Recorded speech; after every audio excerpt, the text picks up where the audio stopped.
Bonjour à tous. Parachat de cette semaine, Parachat Lech Lecha, nous parlons justement d'Avraham Avinu, notre premier patriarche.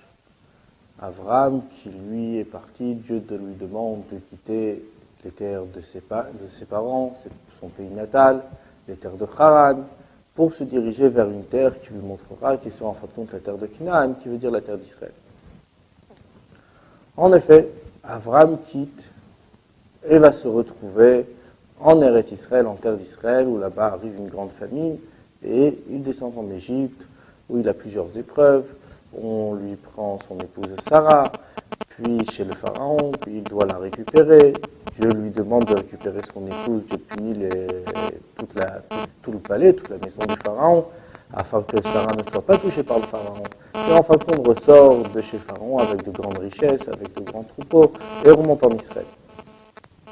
Si on regarde bien le nom de la paracha qui veut dire Lech Lecha qui veut dire vas-y, avance. Nos sages nous expliquent que Lech Lecha, c'est pas seulement avancer, c'est pas seulement marcher, c'est pas seulement va, mais qui veut dire aussi élève-toi, monte. Lech Lecha veut dire une avancée certes, mais une avancée dans la hauteur, une avancée dans ses niveaux. Alors a priori, comment on pourrait dire dans cette paracha de Lech Lecha que c'est une avancée? Mais quelle sorte d'avancée alors que tout de suite qu'il arrive en Égypte, son épouse Sarah se fait kidnapper, et il a des épreuves, épreuve après épreuve, une famine, en fin de compte il repart d'Égypte certes, mais avec énormément d'épreuves. Donc on lui demande d'avancer, on lui demande une élévation, on lui demande d'ailleurs toutes les promesses que Dieu lui fait au début de paracha, tu auras que des bénédictions, tu auras une grande descendance, tu auras des richesses, et ainsi de suite.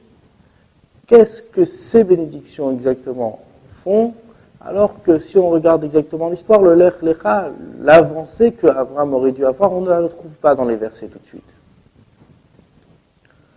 Si on regarde bien, c'est vrai qu'au départ, Abraham arrive en Israël, il n'a rien. Abraham arrive en Israël, famine. Il se dirige vers l'Égypte, on lui prend son épouse pour le pharaon. C'est vrai. Maintenant, Dieu a puni le palais du pharaon afin que Sarah ne soit pas touchée. Abraham va remonter d'Égypte, Abraham va quitter l'Égypte. Et là, la Torah emploie un mot particulier, Vayal Avraham et Mitzrayim, Avraham est monté d'Égypte. Quand il est parti en Égypte, il y a marqué Vayered, il est descendu. Il y a une descente, il y a une montée. Il y a une élévation qui se fait. L'élévation qui se fait après la descente en Égypte. Vayal, Avraham, Mitzrayim, Avraham est remonté d'Égypte. Remonté, c'est-à-dire que là, il s'est élevé. Pour chaque élévation, il y a besoin d'une descente. Pour chaque élévation, il y a besoin de descendre un tout petit peu, de prendre de l'élan pour pouvoir s'élever encore plus. C'est exactement le but pourquoi Dieu dit à Avraham, Lech Lecha, va, élève-toi. Élève-toi comment?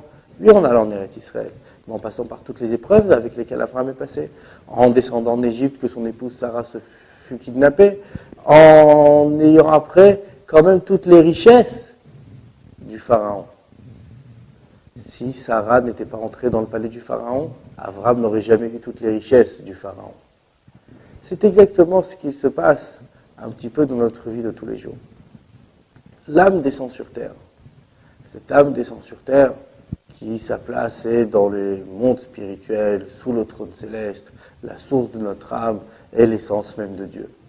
Cette âme descend, en fin de compte, dans un monde si bas et si grossier. Mais pour pouvoir s'élever pas seulement au niveau duquel elle vient, mais à un niveau beaucoup plus haut. Nos sages disent que Maas et Avot, les actions de nos pères, Siman Abanim, c'est un signe pour les fils, un signe pour nous les enfants.